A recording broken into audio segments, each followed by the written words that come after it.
Primeiro livro de Samuel, capítulo 18. Saul e Davi terminaram a sua conversa. Jonatas, filho de Saul, começou a sentir uma profunda amizade por Davi e veio a amá-lo como a si mesmo. Daquele dia em diante, Saul levou Davi para sua casa e não deixou que voltasse para a casa do seu pai. Jonatas e Davi fizeram um juramento de amizade, pois Jonatas tinha grande amor por Davi.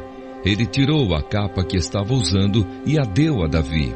Deu também a sua túnica militar, a espada, o arco e o cinto. Davi saiu-se bem em todos os lugares aonde Saul o enviou. Então Saul o promoveu a comandante do seu exército. E isso agradou a todo o exército, inclusive aos outros oficiais. A inveja de Saul. Quando os soldados estavam voltando para casa depois de Davi ter matado Golias, as mulheres de todas as cidades de Israel saíram para encontrar o rei Saul. Elas cantavam canções alegres, dançavam e tocavam pandeiro e lira.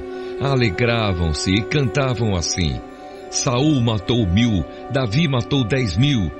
E Saul não gostou disso, ficou muito zangado e disse: para mim as mulheres deram 1000, mas para Davi deram 10.000. A única coisa que está faltando agora é ele ser rei. E desse dia em diante, Saul começou a ter ciúme de Davi e a desconfiar dele. No dia seguinte, um espírito mau mandado por Deus dominou Saul, e ele começou a agir como louco dentro de casa. Davi estava tocando lira, como fazia todos os dias, e Saul estava segurando uma lança. Então Saul pensou assim: vou espetar Davi na parede. E atirou a lança contra ele 2 vezes. Porém, nas 2 vezes, Davi se desviou. O Senhor estava com Davi e havia abandonado Saul. Por isso, Saul tinha medo de Davi. Então Saul o afastou de si, pondo-o como oficial comandante de 1000 homens. Davi comandava os seus soldados na batalha e tudo o que fazia dava certo, pois o Senhor estava com ele. Saul viu o sucesso de Davi e ficou ainda com mais medo dele. Mas em Israel e em Judá, todos amavam Davi porque ele era um líder corajoso. Davi casa com a filha de Saul. Então Saul disse a Davi: aqui está Merabe, a minha filha mais velha.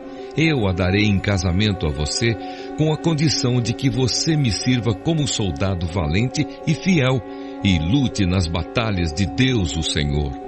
Saul pensava que desta maneira os filisteus matariam Davi, e assim não teria ele mesmo de fazer isso. Davi respondeu: quem sou eu e quem é a minha família em Israel para que eu seja genro do rei? Mas quando chegou a época de Merabe ser dada em casamento a Davi, ela foi dada a um homem chamado Adriel, da cidade de Meolá. Porém Mical, a outra filha de Saul, apaixonou-se por Davi. E quando Saul soube disso, ficou contente. Ele pensou: vou dar Mical em casamento a Davi, e ela servirá como uma armadilha para que ele seja morto pelos filisteus. Então, pela segunda vez, Saul disse a Davi: você será meu genro. Ele mandou que os seus oficiais conversassem em particular com Davi e dissessem a ele: o rei e todos os oficiais gostam de você.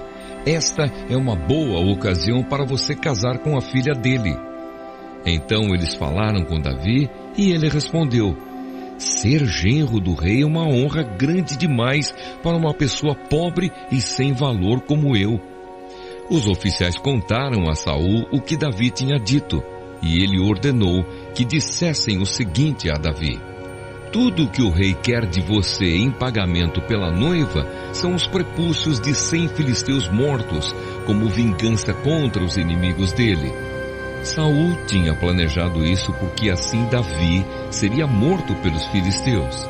Os oficiais contaram a Davi o que Saul tinha dito, e ele ficou entusiasmado com a ideia de ser genro do rei.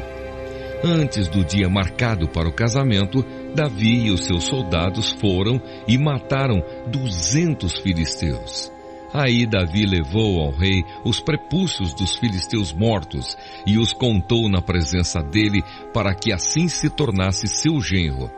Então Saul deu a sua filha Mical em casamento a Davi.